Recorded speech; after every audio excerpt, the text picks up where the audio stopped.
গরম বর্ষা হোক কিংবা শীত, ত্বক ভালো রাখতে সানস্ক্রিন মাখার পরামর্শ দেন চিকিৎসকেরা। রোদে বেরোলে তো বটেই, এমনকি বাড়িতে থাকলেও সানস্ক্রিন মাখা উচিত, কারণ ত্বকের স্বাস্থ্য ভালো রাখতে সানস্ক্রিনের জুড়ি মেলা ভার।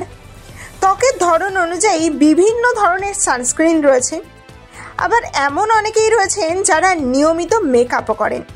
তবে যে ধরনেরই সানস্ক্রিন কিংবা মেকআপ ব্যবহার করুন না কেন, ময়শ্চারাইজার লাগাতে কিন্তু একদম ভুলবেন না।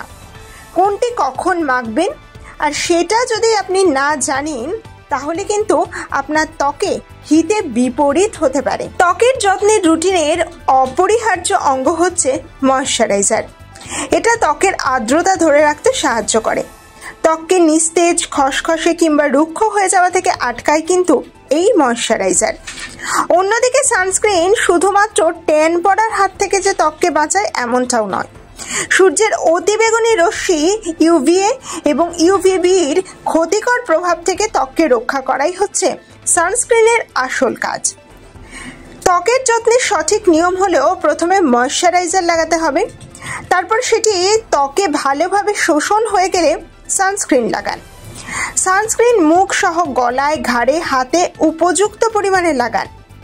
অনেক ময়শ্চারাইজারে SPF থাকে, কিন্তু সেক্ষেত্রে আলাদা করে সানস্ক্রিন ব্যবহার করা উচিত।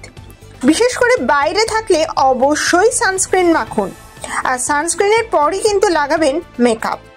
তবে সারাদিন ত্বকে মেকআপ থাকলে কিছু সময়ের ব্যবধানে কিন্তু সানস্ক্রিন লাগাতে হবে। তাহলে প্রথমে ক্লিনজার দিয়ে মুখ পরিষ্কার করে নিন, তারপর টোনার, ফেস সিরাম লাগানোর পর ময়শ্চারাইজার মাখুন। তারপরেই কিন্তু সানস্ক্রিন ব্যবহারের পালা। আসলে ময়শ্চারাইজার তুলনামূলকভাবে হালকা, যার ফলে সেটা কিন্তু খুব দ্রুত ত্বকের সঙ্গে মিশে যায়। অন্যদিকে সানস্ক্রিন বেশ ভারী। সবার শুরুতেই সানস্ক্রিন ব্যবহার করলে মুখের ছিদ্রগুলো বন্ধ হয়ে যাওয়ার আশঙ্কা দেখা দেয়।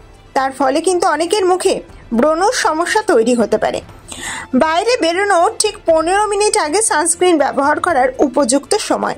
তারপরেই সাজ অনুযায়ী মেকআপ ব্যবহার করুন।